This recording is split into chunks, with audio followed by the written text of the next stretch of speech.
Good evening and welcome to a new series of I Spy, where we'll be examining the powerful impact that video and surveillance cameras have on all our lives. On the programme tonight, amazing scenes at an American air show. I was seeing something I'd never think I'd ever see in my lifetime. It was a plane crash. The householder who used a camera to catch burglars in the act. Once you're burgled, it feels terrible. You feel violated. And caught on camera, the moment prisoners make a dramatic escape. There's also the chance for you to help solve a crime with the I Spy appeal. But we begin with a dramatic event captured on police video. This man has just committed an armed robbery and thinks he's escaped with £1,500. But the flying squad are lying in wait.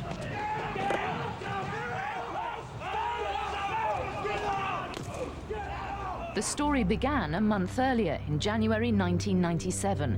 At the Woolwich Building Society in Purley, South London, 83-year-old Joan Woodley was collecting her week's housekeeping money. All of a sudden, I felt this great heavy hand land on my shoulder.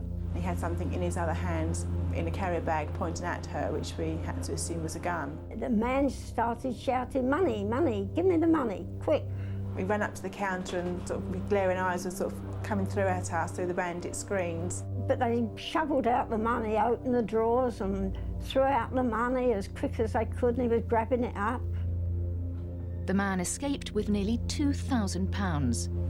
6 days later, another raid, this time at the TSB in nearby Coulsdon. Again, a woman was held at gunpoint and the robber made off with more than £2,000.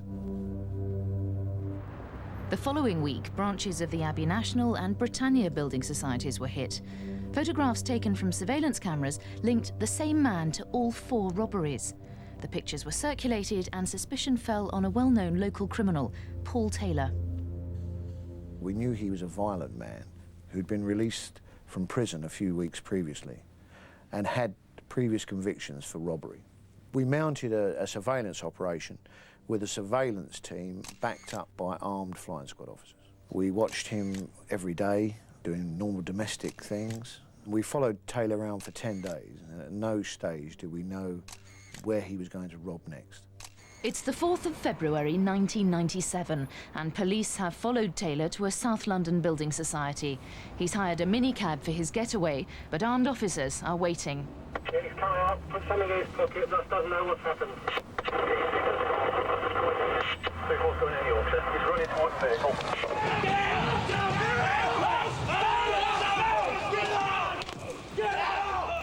The minicab driver was not involved in the robbery and was later released. Move, boy. 10.25, 10.25. You're going to be handcuffed. You're going to be handcuffed. Okay. Let's film the money. All right, lads, lift off him. Lift off him. Let's see the money. Let's film the money. Mickey. Where's the gun? Where's the gun? Give me room, boys. Give me room, please. Where's the gun? Come on, lads. Ease off him. Where's the gun? He's not Where's the gun? Where is the gun? Where is it? Bag in the bag in the car. Please don't hurt me. Nobody's going to hurt you. Just keep calm. You're under arrest for armed robbery. I wasn't surprised at his reaction because obviously he'd been holding members of the public at gunpoint and now the boot was on the other foot.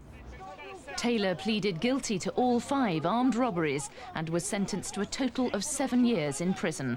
He was a very violent man who used extreme violence against members of the public, and obviously we were very pleased to stop the series of robberies.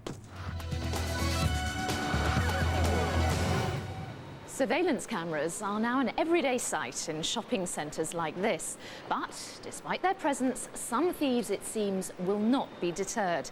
Last year alone, more than 200,000 were convicted. Well, now retailers are fighting back with a security system designed to catch out even the most cunning shoplifter. Oxford Street, the destination of 200 million shoppers every year. But the packed streets and bustling atmosphere also make this a magnet for a less desirable customer, the shoplifter.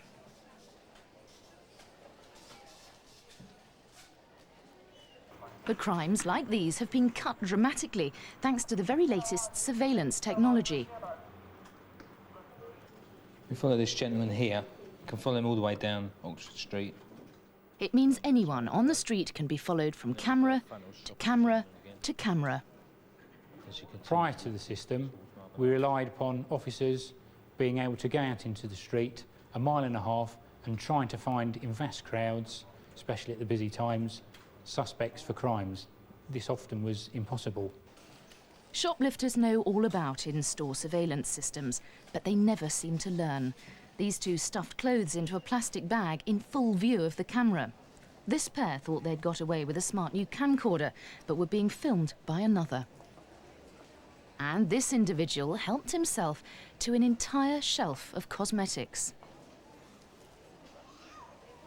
This woman is a professional shoplifter, but she's proof that practice does not make perfect. Our security team will have picked this female up. We know she's working with another person here with a deerstalker hat. They're making very deliberate plans to steal lingerie. We know quite a bit about these two individuals. We know they work as part of a team. We've actually identified them in over 30 Marks & Spencer stores. The couple have stolen thousands of pounds worth of property during their criminal careers. Here, the woman takes 6 identical white nightshirts. Moments later, she's back for the pink ones. But this time, they're out of luck. As she heads for the exit, store detectives step in, and she's arrested just outside the shop. Her accomplice tries to slip away, but he too was caught and convicted. This thief preys on the shoppers themselves. She's got her eye on another woman's handbag. She digs around inside it, but she can't find what she wants. Moments later, she tries again, but still comes out empty-handed. But it's third time lucky. She reaches across the clothes rail and holds up a skirt to shield her actions, and she slips out the purse. But the camera operator sees just enough. He alerts the security guards, and the thief is arrested.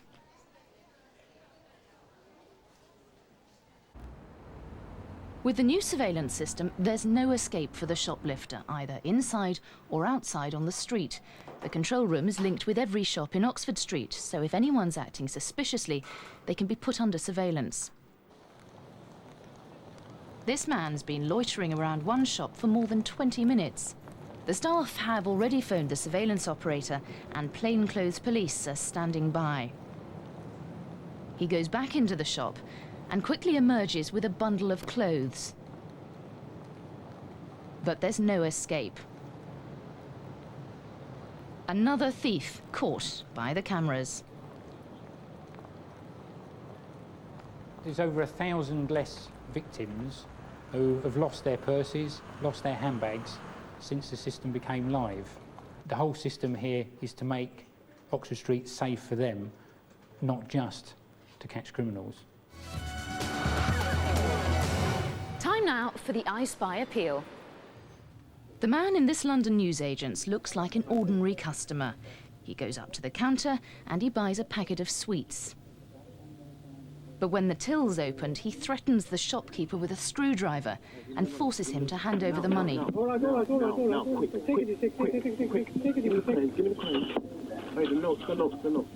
He escapes with £30. Can you help identify him? He's 6 feet tall and he's of medium build. Call Crime Stoppers on 0800 555 111. That's 0800 555 111. Calls are free and you don't have to give your name. In America, injury fraud is big business. The laws there allow for multi-million-dollar compensation claims when people are hurt in accidents. And where there's money, there are always cheats. A man limps out of a courthouse where he's just tried to claim $75,000 from the state government. He tripped off a dangerous pavement, and although he landed on grass, he claims he's now barely able to walk. But as soon as he's crossed the road, he makes a miraculous recovery. And a month later, he's happily running in his backyard. This horse rider is supposed to be crippled with back and neck injuries caused by driving a truck for a living.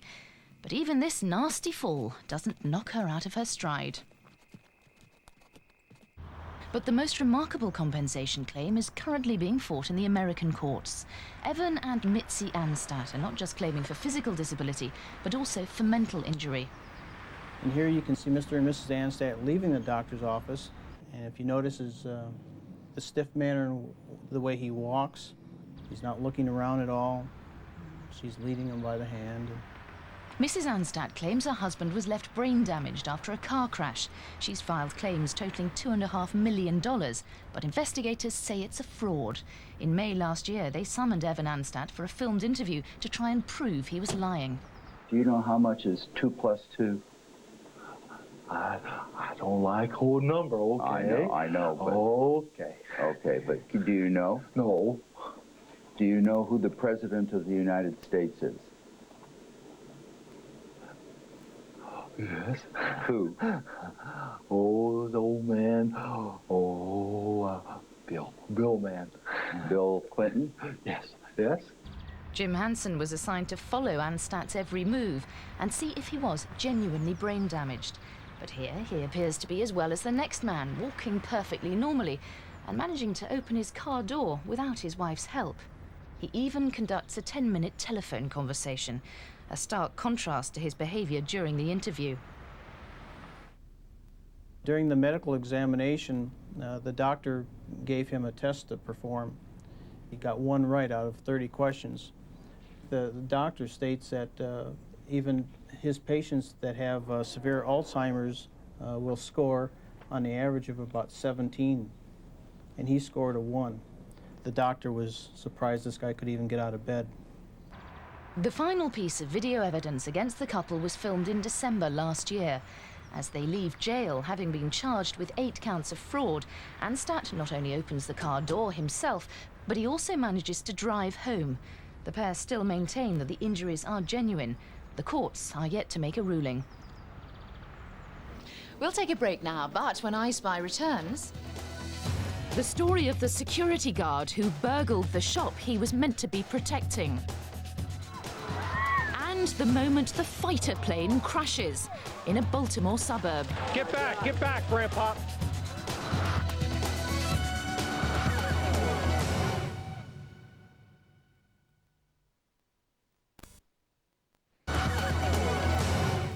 Welcome back.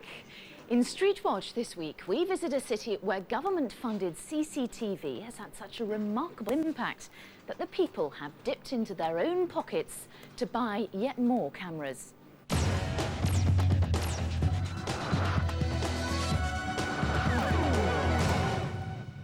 It's 4 in the morning and Birmingham police are responding to a department store burglar alarm. A man is spotted on surveillance camera climbing onto the roof and finding a place to hide. It's clear from looking at the man on the roof that he'd committed a crime, thought he'd got away with it, and didn't have an idea that anybody was watching him. And what was actually going on was that police officers were being directed very specifically to go and find him, and no doubt he was astounded when the police officers arrived and arrested him for the offence. Once the man realised there was no escape, he gave himself up. He was later convicted of burglary. In this second incident, 2 men are seen fighting outside a nightclub. But instead of stopping it, the doormen stand back until one actually bangs the men's heads together. This footage helped initiate Club Watch, a scheme where both customers and bouncers are now monitored by cameras. Birmingham's surveillance system was the first in Britain and financed by a government grant. It was so successful that the council has now invested in the latest colour cameras to watch the city both day and night. It's the early hours on a Sunday morning. 4 men are involved in a serious fight in the city centre. 2 are injured and the others leave before the police arrive. But they're tracked by camera operators and stopped almost a mile away. When people are arrested away from the scene of the crime, their initial reaction is surprise that they've been arrested there. When they realise that they've been tracked through the city by the cameras and that's brought about their arrest, it'll make them think twice about doing it again. The passenger in this car is a security guard. He's spotted stealing from the shop he should be protecting. As the operator puts the camera into real time, he's seen throwing a bag from the roof. It contains goods he's hidden earlier, and after swiftly retrieving it, he climbs down and appears to have made a quick getaway. But as they leave, the car is tracked across the city, not by one or two, but by a total of 7 different cameras. He was later arrested and jailed for 3 months. The aim of the cameras is to make it so that there's nowhere for criminals to hide. They need to know that if they're committing crime in the city centre of Birmingham, that we'll be watching them. More than 3 million people in Britain own a video camera. The number in America is 10 times that. So it's not surprising that when an air show in Maryland featured the Stealth Fighter, America's most sophisticated warplane, hundreds of people were on hand with their cameras. They were about to record something far more dramatic than they'd expected. With a price tag of $50 million, the Stealth Nighthawk, or F-117, is at the cutting edge of military technology. Since the early 90s, it's been a star attraction at American air shows. And this one in Baltimore was no different. I love flying, I love air shows, so I decided to go. There's aerobatics and tricks that are involved. It's something that you normally don't see in an aircraft that fly over your house every day. 2 miles away in the Bayside area of Boyley Quarters, the McDonald family were making the most of the afternoon, combining the air display with a garden crab feast. Mark's always got the video camera in his hand, so at that time when he put it on me for like probably the 2000th time, I decided to blow a kiss. Back at the airfield, the Stealth finally arrives. I grabbed my camera, I caught him as he went by the first time. Right, it's going to come again. The F-17, get your cameras ready.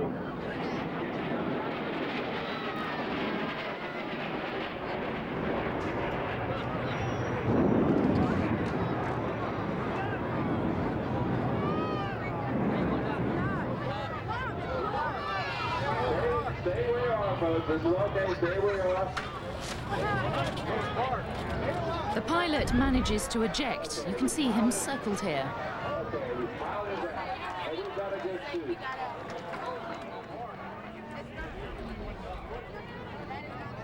The plane crashes right next to the McDonald's garden, and these pictures were filmed seconds later.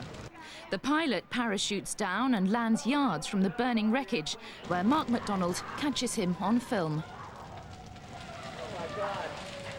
Oh my God. Mark, it's going to explode. Mark? Get back, Grandpa. Oh, the heat was unbelievable. I didn't even, what happened? Did you see it crash? Did you see it crash? Yeah. I started shaking, I started crying. It was like we could have been killed. The flames from the crash quickly gutted the neighbor's house. I just prayed that nobody was in that house across the street. At that moment, the owners of the house were driving home. They'd heard about the crash on the radio, but had no idea where the plane had actually landed. It wasn't until we got all the way back to Baltimore, closer to home, that we realized it was our house. It was just indescribable. I mean, it was just a sick feeling, knowing that everything in there was just damaged and destroyed. The Air Force immediately seized all amateur footage of the incident. It became crucial to the accident investigation. As it comes by, watch this part of the wing here as it starts to fold. The wing actually flutters catastrophically and breaks off. You'll see it start to twist. There it goes, and then it breaks up. This is the wingtip here. This is the airplane now digging in a very high G bat turn, and the pilot is now pinned down the lower left-hand corner of the cockpit wondering what the hell just happened to him. We found out that there was some parts missing from the airplane. In this case, 4 little high-lock bolts that held the main wing box for the airplane. Incredibly, no one was hurt in the crash. Even the pilot emerged unscathed. When I knew the plane was actually crashing, the camera starts shaking a little bit because I really started to shake. I was seeing something I'd never think I'd ever see in my lifetime. It was a plane crash.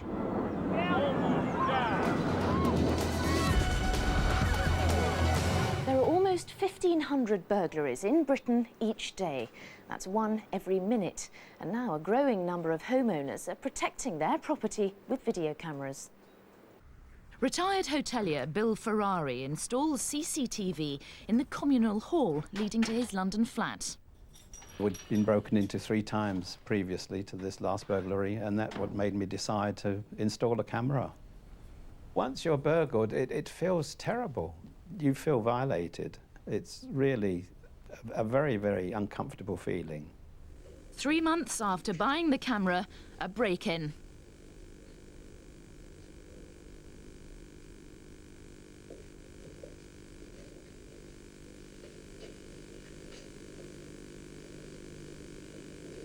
One of the men looks directly into the camera before they head upstairs and ransack 3 flats.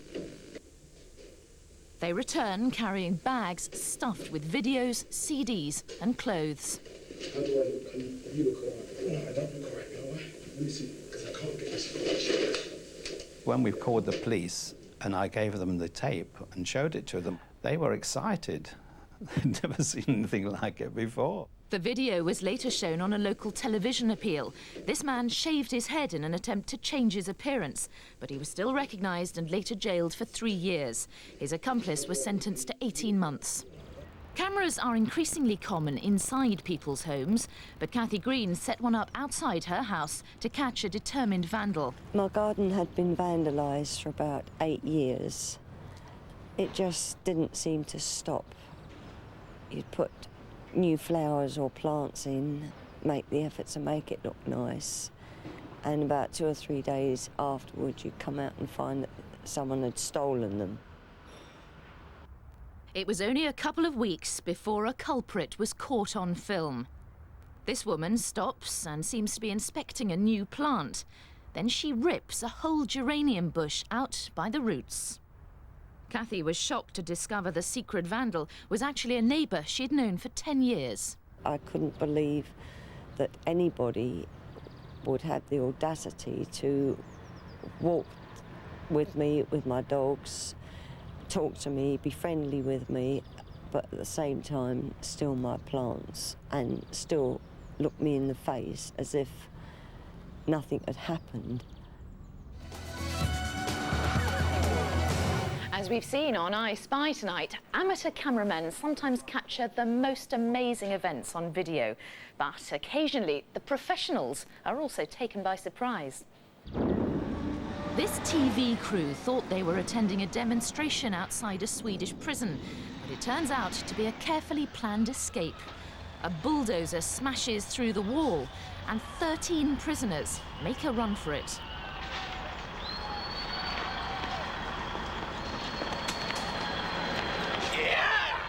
Prison guards are quick to give chase, but it was 6 months before all the runaways were caught and back behind bars. And that's all from I Spy for this week. Good night.